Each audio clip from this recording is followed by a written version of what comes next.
Assalamualaikum warahmatullahi wabarakatuh. Saya Nugroho Aji Mulyana. Di sini saya akan presentasikan review jurnal mengenai aktivitas antibakteri alga laut.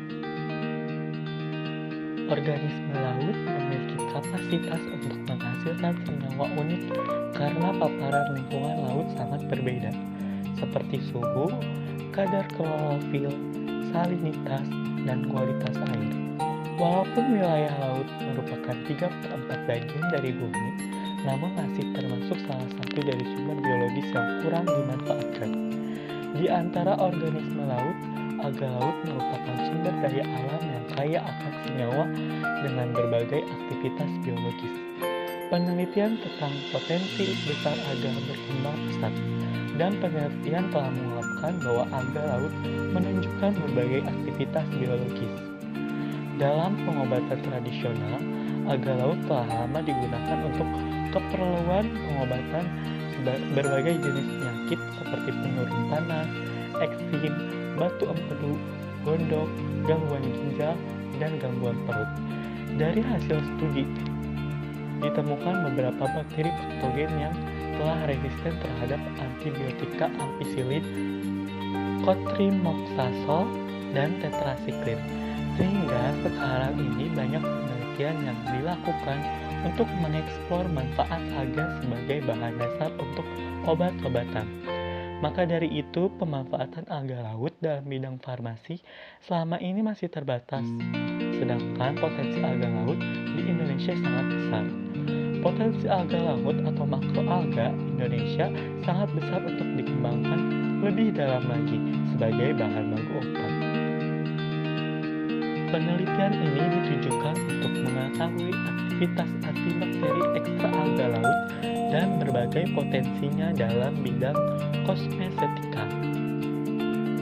Alga atau ganggang laut adalah bagian terbesar dari tumbuhan laut, di mana secara morfologi dapat dikelompokkan ke dalam golongan tumbuhan tidak berpembuluh, karena tidak memiliki perbedaan susunan kerangka seperti akar, batang, dan daun.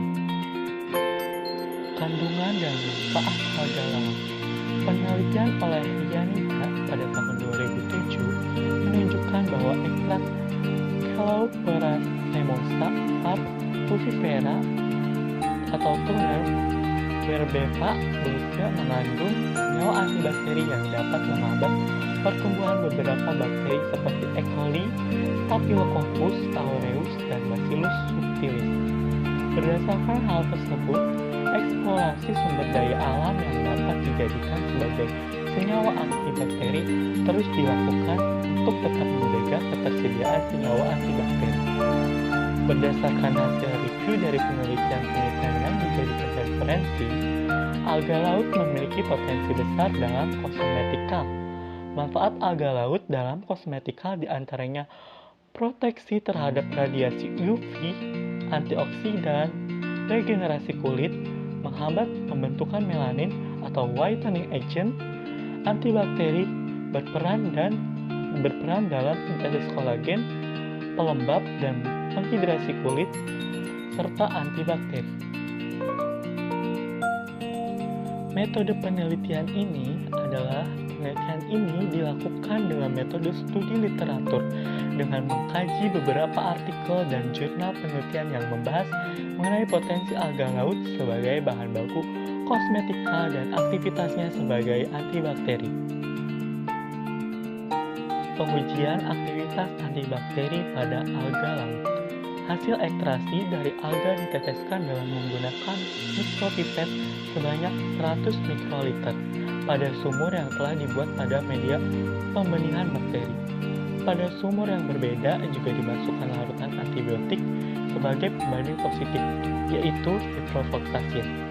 Setelah itu diinkubasi pada suhu 37 derajat Celcius selama 24 jam atau selama sehari.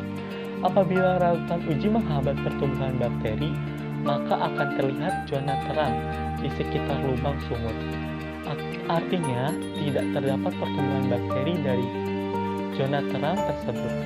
Selanjutnya dilakukan pembandingan dengan zona terang yang terbentuk oleh antibiotik pembanding. Apabila sampel uji tidak menghambat pertumbuhan bakteri, maka tidak akan terlihat zona terang di sekitar lubang sumuran.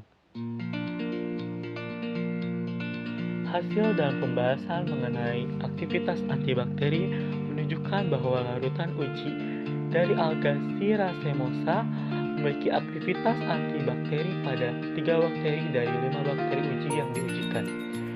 Ukuran zona hambat yang terbentuk relatif lebih kecil jika dibandingkan dengan ukuran zona hambat yang terbentuk oleh senyawa antibiotika pembanding. Hasil pengukuran diameter zona hambat dapat dilihat pada tabel. Berdasarkan hasil pengukuran zona hambat, larutan uji ekstrak alga C. racemosa dapat menghambat 3 jenis bakteri uji. Pengukuran zona hambat rata-rata ekstrak alga C. racemosa berturut-turut adalah bakteri E. coli. Tanda diameter zona hambat sebesar 1, mm. Bakteri Yersinia enterocolitica dengan diameter zona hambat sebesar 1,4 mm dan bakteri Proteus stuarti dengan diameter zona hambat sebesar 1,3 mm. Diameter zona hambat dari larutan uji dan senyawa pembanding dapat dilihat pada gambar. Antibiotika ciprofloxacin merupakan antibiotika dengan kegiatan luas, yaitu antibiotika yang aktif terhadap banyak jenis bakteri, virus, dan protozoa.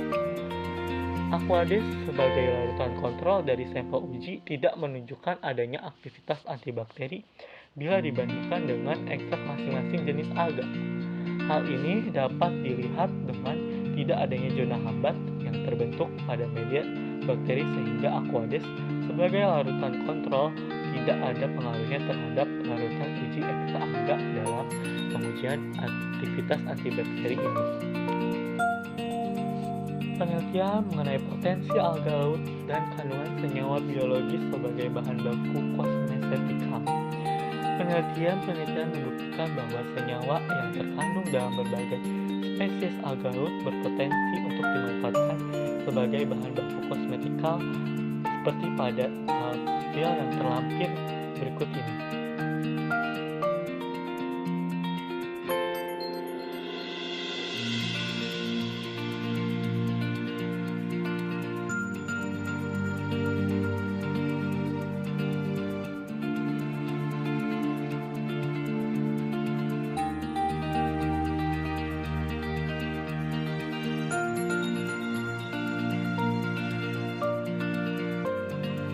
Hasil penelitian menunjukkan bahwa kandungan astaxanthin yang berasal dari Haemotococcus pluvialis dapat memperbaiki kondisi kulit di semua lapisan seperti lapisan corneosid, epidermis, lapisan basal, dan dermis. Dan astaxanthin dapat memperbaiki kulit pada kulit wanita maupun juga kulit lelaki. Kesimpulan pada penelitian ini berdasarkan hasil penelitian uji aktivitas antibakteri pada alga laut C. racemosa, maka dapat disimpulkan bahwa alga laut ini memiliki senyawa yang mengandung aktivitas antibakteri pada Edwards, Shiella tarda, Yersinia enterocolitica, dan bakteri Proteus stuarti. Kemudian, berdasarkan penelitian alga laut memiliki potensi besar dalam kosmetika. Manfaat alga laut dalam kosmetika diantaranya UVR protector, antioksidan, regenerasi kulit, menghambat pembentukan melanin atau whitening agent, sebagai pelembab dan penghidrasi kulit, dan berperan sebagai sintesis kolagen. Sekian presentasi dari saya. Mohon maaf bila ada salah kata. Terima kasih. Wassalamualaikum warahmatullahi wabarakatuh.